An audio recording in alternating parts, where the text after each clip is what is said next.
Kansas. Key facts. Abbreviation KS. Nickname the Sunflower State. Capital Topeka. Flower sunflower. Tree cottonwood. Bird western meadowlark. Song Home on the Range. Motto Ad astra per aspera. To the stars through hardships. Is there a state in the Midwest that does not have the western meadowlark as its official bird? Montana, Nebraska, North Dakota, Oregon, and Wyoming have all chosen it. There are sandhill cranes, which fly in stunning formations over the waving grasslands in Nebraska. Why should the western meadowlark be so special? And now Kansas too has joined the unimaginative majority of Great Plains states in electing this bird, which is after all no more than a blackbird in fancy dress, to stand as an ambassador for their state. If you were asked to look at a map of America and stab your finger down in the middle, the chances are it would land in Kansas. Authoritative sources tell me, however, that the geographical center of the United States is in fact 17 miles to the west of the town of Castle Rock in Butte County, South Dakota. To my eye, that just looks wrong. Too far north, surely. You have a look at the map and see if I'm right. The geodetic center of America, whatever that might be, is in Osborne County, Kansas, or at least was until 1983. It's all very old, and I'm beginning to think geographers and cartographers are unseemly weirdos in need of a good slap. What comes to mind when we say Kansas? Tornadoes, of course, thanks to Dorothy and the Wizard of Oz. Kansans suffer on average more than 50 serious episodes a year. Sunflowers, Kansas is America's leading producer. I am as corn as Kansas in August, nearly sinks in South Pacific, revealing that corn too is a major crop. Although in fact Kansas grows more wheat than maize. The state, like nail-covered Suffolk, is very flat. Perfect for planting cereal crops, no one can deny, but perhaps not the most geographically dramatic or aesthetically enticing experience that America has to offer. Glenn Campbell's lineman came from Wichita, which is in Kansas, of course, as is Smallville, Clark Kent's beloved hometown. I guess Siegel and Schuster chose Kansas for the Man of Steel because it is precisely the state most Americans think of when they picture the Midwest.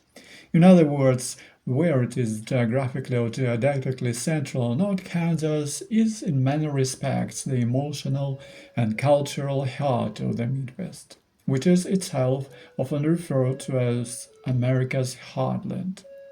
All the down-home virtues and none of the metropolitan vices. That is the image. And where shall my journey to the heart of the heartland take me? Why? Underground, deep underground, and back in time to the height of the Cold War. A castle in Kansas.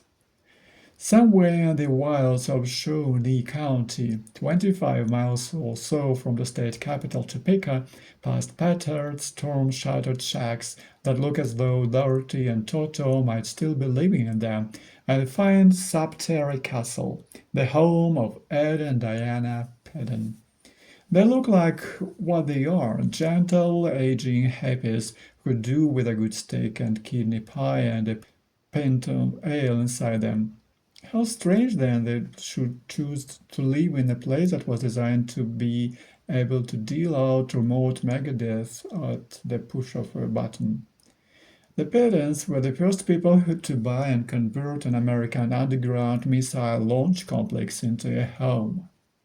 The first? You mean others followed? You bet. A missile bunker, you would imagine, is a cold, concrete place, inimical to cozy domesticity and vibrant hippie values. And yet somehow this remarkable and cookily likable couple have created as comfortable and desirable a pet as you can imagine.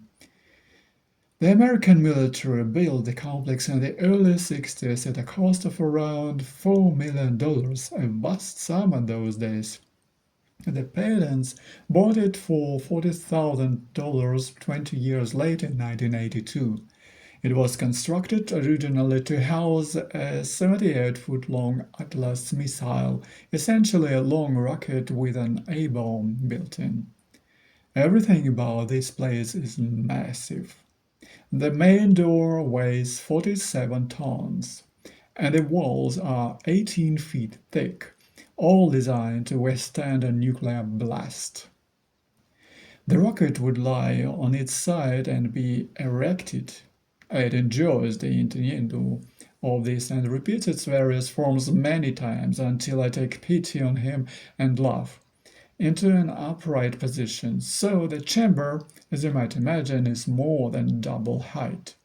Below is a deep pit, designed to take the heat and flames from the thrusters on takeoff. There was something similar on Tracy Island for the Thunderbird rockets, I seem to remember. The control room and its panel of instrumentation is still there, together with the tunnels and signage and other evidence of the complex's first use. But then Diana had managed to lay over it and reach folk of patchouli, happy ornament, and happy vibe. Its plan was always to counter the heavy negative energy of the place with his and Diana's positive energy. There are unreconstructed and proud peaceniks, and it is hard not to agree with them. Their possession and conversion of this sinister place is a kind of victory over war and militarism. I cannot imagine that the Basquiat military figures who first occupied this place would think, if they knew that one day resound to the etiolated guitars, drums, bongos, and flutes of New Age music. How would they react if the space-time continuum somehow got confused and they were to walk round the corner and encounter nude Ed and Diana smoking weed and humming mantras? There may be little natural light down there in Subterra, but these places are warm in winter and cool in summer. They are, Ed maintains, the modern equivalent of castles, secure, dramatic, prestigious, and desirable. Remote cameras operating by joystick allow them to see who their visitors are and to sit out the blizzards, supercell storms, and tornadoes that rage impotently overhead. For all their blittering about energy and their sweet natures, Andy and Diana are true Americans and therefore equipped with the focused minds of hard-headed entrepreneurs. They now run a business that advises those who want to live a similar life. No one will ever get such a bargain again, of course, but many are prepared to pay fabulous money for decommissioned Cold War complex. Americans. Even within the fluffiest hippie, there will be the cold heart of an unsentimental businessman. Coast Town. The next place I visit could do with an even bigger makeover yet. White Cloud is in Donovan County and the top right-hand corner of the state right on the Missouri River. It is now a ghost town and I walk through with Wolf River Bob, aka Bob Breeze, the local historian and a White Cloud citizen who can remember the glory days. There was a prosperous river port, churches, saloons, and thriving community. Now there is next to nothing.